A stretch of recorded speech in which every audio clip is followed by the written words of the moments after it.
আছে যে কারোর সাথে শত্রুতা করতে গেলে একটা ল্যান্ড মামলা জুড়ে দাও, তাহলে 3 জেনারেশনে সেই মামলা আর শেষ হবে না।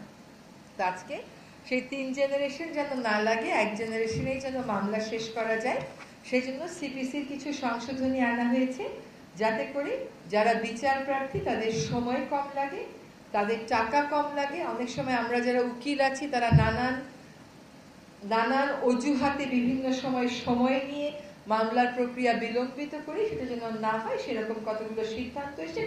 কয়েকটা উদাহরণ আমি আপনাদেরকে দিচ্ছি। যেমন আগে যেটা হতো যে একটা মামলার রায় হয়ে যাওয়ার পরেও আবার জারি মোকদ্দমা করতে হতো ওই মামলার রায় বাস্তবায়নের জন্য। এখন বলা হচ্ছে যে যখন রায় দেওয়া হবে ওই রায়ের মধ্যেই এক্সিকিউশনের বিষয়টা ইনক্লুড করে দেওয়া হবে। আবার ওই যে বিভিন্ন সময় নেওয়ার কথা বলা হতো, যে উকিলরা দাঁড়িয়ে সময় নেবে, এখানে বলে দেওয়া হয়েছে যে সর্বোচ্চ কয়বার সময় নেওয়া যাবে। আবার লিস্টে ফুল হিয়ারিং এর জন্য কয়টা মামলা সর্বোচ্চ নেওয়া যাবে, আর পার্শিয়াল হিয়ারিং হয়ে আছে, পার্ট থার্ড ম্যাটার, এরকম কয়টা লিস্টে সর্বোচ্চ ইনক্লুড করা যাবে। বিচার প্রক্রিয়াটা আমাদের অনেকাংশেই এখনো সেকেলে রয়ে গেছে। বিচার কার্যক্রমকে আধুনিকায়ন করতে এটা বলা হচ্ছে যে আমরা সমন জারিটা এখন থেকে টেলিফোনের মাধ্যমে, SMS এর মাধ্যমে বা অন্য মডার্ন যে ডিভাইসগুলো আছে, মডার্ন যে তার মাধ্যমে পারবো। আর ফাঁসিয়ে দেওয়ার জন্য ভুয়া মামলা করা হয়, আগে সেটা শাস্তি ছিল 20,000, এখন সেটাকে বাড়িয়ে 50,000-এ করা হয়েছে। সিপিসির এই হচ্ছে বড় বড় যে সংশোধনীগুলোর কথা বলা হয়েছে সেটা। আরেকটা কথা একটু আপনাদেরকে বলতে হয়, খুব খুশি মনে আপনাদেরকে জানাতে চাই যে আমাদের অভিন্ন নদীর পানি ভাগাভাগি নিয়ে, পানি ব্যবস্থাপনা নিয়ে আমরা সবসময় বলি যে আমরা আন্তর্জাতিক আইনগুলো কেন স্বাক্ষর করছি না। এই অভিন্ন জলরাশির পানি ব্যবস্থাপনা নিয়ে আন্তর্জাতিক ক্ষেত্রে 2টো আইন আছে জাতিসংঘে। একটা হচ্ছে 1997 কনভেনশন, আরেকটা হচ্ছে 1992 কনভেনশন।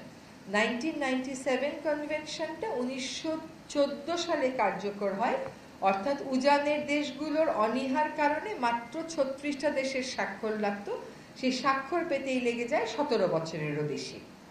আরেকটা যেটা আইন আছে যেটা খুবই কার্যকর, সেটা হচ্ছে ইউরোপিয়ান ইউনিয়নকে মূলত টার্গেট করে এই আইনটা। যদিও এটা ইউরোপিয়ান ইউনিয়নকে টার্গেট করে এই আইনটা 1992 সালে, এটা কিন্তু 2016 সালে সকল দেশের জন্যই উন্মুক্ত করে দেওয়া হয়েছে, এবং এ পর্যন্ত প্রায় 11টি দেশ ইউরোপিয়ান ইউনিয়নের বাইরে এটাকে স্বাক্ষর করেছে। তার মধ্যে বেশিরভাগ দেশই হচ্ছে আফ্রিকার। এইটা আজকে আমরা সিদ্ধান্ত নিয়েছি যে এই কনভেনশনটা আমরা অনুস্বাক্ষর করব।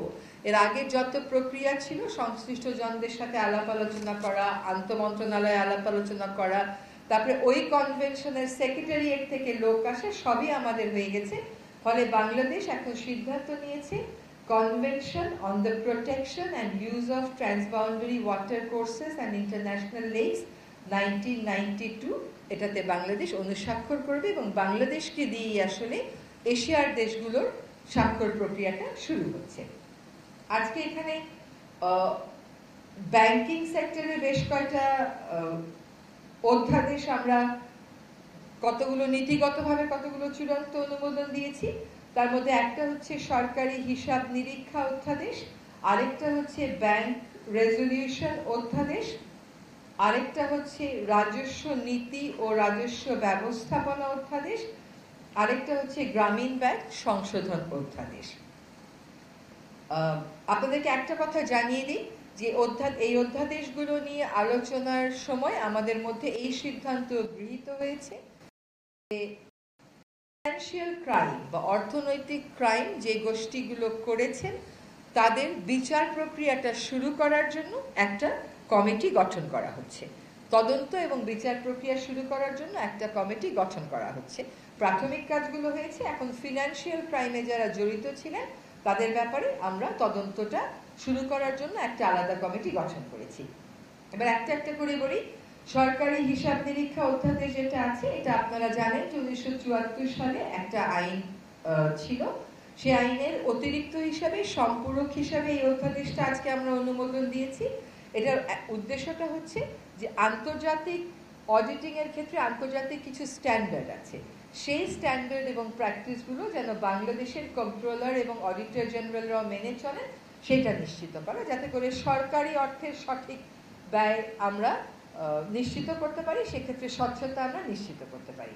কর্পোরেট সেক্টরে, ব্যাংকিং সেক্টরে শৃঙ্খলা আনার জন্য, জবাবদিহিতা আনার জন্য, আমানতকারীদের স্বার্থ সংরক্ষণের জন্য এই ব্যাংক রেজলিউশন অধ্যাদেশ আজকে আমরা পাশ করেছি।